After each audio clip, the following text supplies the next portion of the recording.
Salam sejahtera, damai, bahagia. Dalam kesempatan malam hari ini, kita akan membahas tentang keistimewaan orang yang mempelajari alam rahasia di balik rahasia, yang lebih identik dikenal spiritual.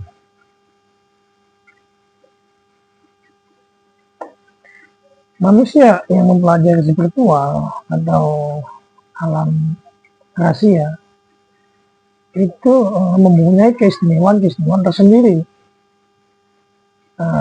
Keistimewaan sendiri dalam arti di mata atau sosok orang tersebut. Ini berbalik. Kalau di pandang orang, kita mempunyai keistimewaan.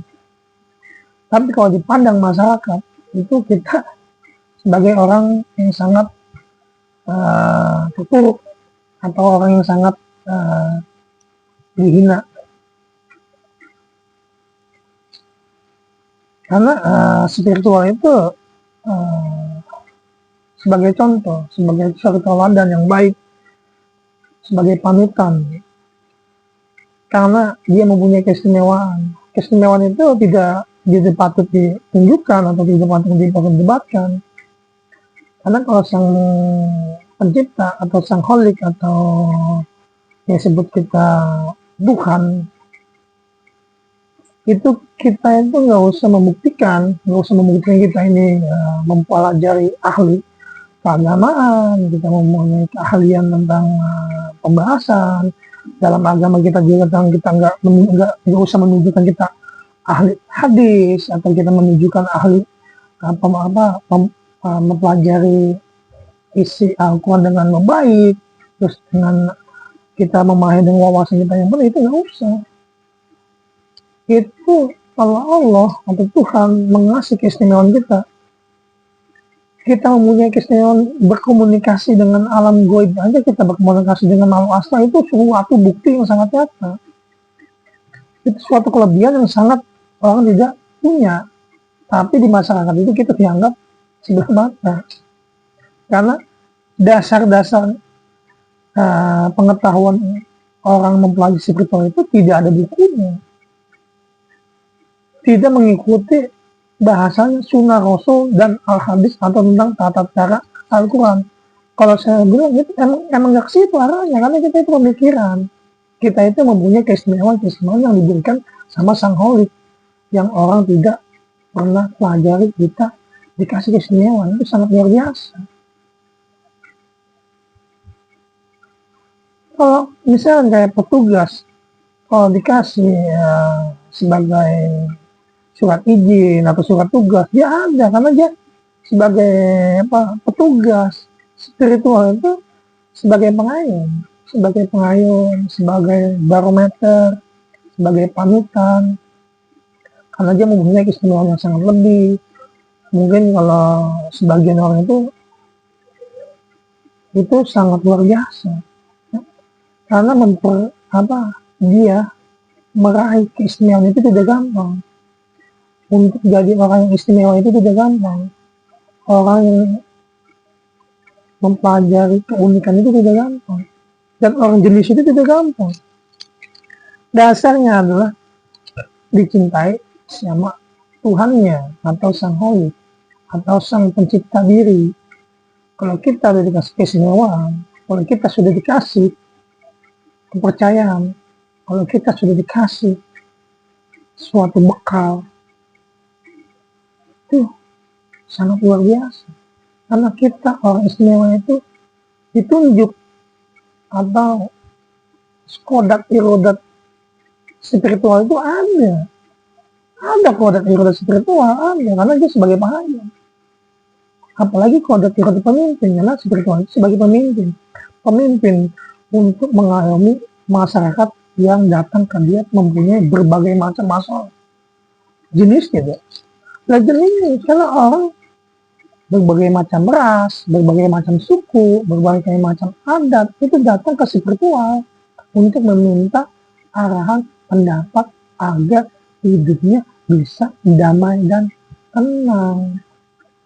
Itulah orang yang dikasih keistimewaan yang orang tidak pernah punya.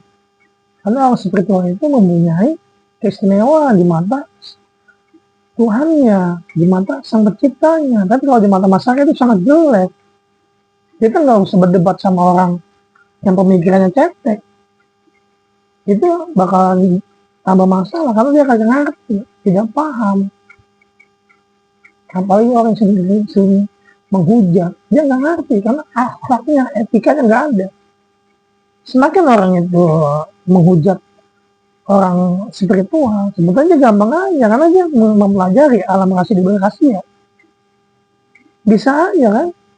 Karena skill, kemampuan, wawasan spiritual itu bisa menembus tanpa batas. Karena kun fayakun mention.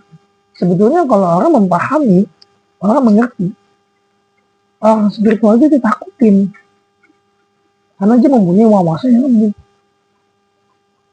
Banyak orang spiritual yang bisa nakutin dedemit pantai seperti Sunan Kalijaga kan, betapa di pinggir kali atau jatuh itu untuk menyempurnakan kesimpulan ilmu dia, untuk menguasai keistimewaan yang dikasih sama Sang Holy. Syaratnya dia bertapa, puasa. Kalau masalah keimanan sebetulnya jangan diraguin, puasa udah pasti, sholat dan tanya karena dia lebih dekat Sang Holy. Orang yang suka mencibir, orang yang suka memfitnah, itu sebenarnya watak dan akhlaknya jahat. Karena cuma ingin emosi dia melampiaskan atau mungkin dendam kepada orang yang mempelajari alam rahasia di balik rahasia. Garis bawahnya dia tidak mampu karena banyak kata-kata yang akan terlontar dari orang yang tidak mempunyai wawasan dan pengetahuan, apalagi dibekali dengan pemahaman yang kurang. Itu mentalnya kurang bagus, wataknya, etikanya enggak. Kalau dia mempelajari spiritual atau dikasih keistimewaan, pasti etika adabnya ada. Karena orang spiritual itu berakhlak, bukan berilmu, berakhlak. Karena ilmu, kekuatan, kesaktian kalahnya dengan akhlak. Tuhan sudah mengasih keistimewaan kita. Nggak usah dibuktikan, kita dikasih akhlak itu bagus. Kita mempunyai akhlak itu kekuatan, kesaktian, kemampuan diri, karena Allah itu ngasih keistimewaan. Kalau orang sudah dikasih keistimewaan, saya jamin ilmunya tinggi. Tanpa belajar pun dia bisa, karena dikasih keistimewaan. Kodat irodatnya jelas, terus wawasannya jelas, ilmunya pasti ada. Kalau orang berakhlak pasti berilmu, kalau orang beradab pasti berilmu, kalau orang beretika pasti berpengetahuan. Karena adab, etika, dan akhlak itu 3 serangkai kemampuan diri yang terbentuk dasar dengan Nur Muhammadnya. Karena sesuatu, kekuatan kesaktian kalau tidak didasari dengan nur, dia akan menjadi alam kegelapan. Kalau kita mempelajari etika, adab, dan akhlak, timbulnya kita ini bisa mementalisir energi negatif menjadi positif. Karena saya berani jamin, seangker apapun rekaman, seangker apapun tempat, kalau kita bisa netalisir negatif menjadi positif, itu akan timbulnya ketenangan, timbulnya kedamaian, timbulnya kebahagiaan. Tidak ada benturan energi. Saya jamin, energi negatif kalah kalau kita ubah dengan pemikiran positif. Itu akan nyaman, itu akan tidak ada energi yang benturan, karena kita sebagai manusia yang diciptakan kedamaian, bukan rusuh, bukan bisa sedikit itu menghina, bukan bisa sedikit itu membanding-bandingkan. Itu nggak ada etikanya, itu nggak ada adabnya, itu namanya bukan persatuan. Manusia yang adil dan beradab. Karena agama didasari dengan kemanusiaan yang adil dan beradab. Karena adab sangat diutamakan, etika dan akhlak. Dasar kembali lagi dengan dasar Nabi Muhammad diutus ke muka bumi untuk menyempurnakan akhlak. Bukan ilmu, bukan kekuatan, bukan kesaktian. Kalau akhlaknya ada, semua pasti akan baik. mungkin penjelasan tentang keistimewaan orang mempelajari spiritual sampai di sini. Semoga video ini atau edukasi yang saya keluarkan dari pemikiran yang saya temukan bisa bermanfaat, khususnya bagi orang yang memahami, sepaham dengan kita, agar bisa lebih baik lagi. Salam sejahtera, damai, bahagia. Jejak spiritual, pencinta alam.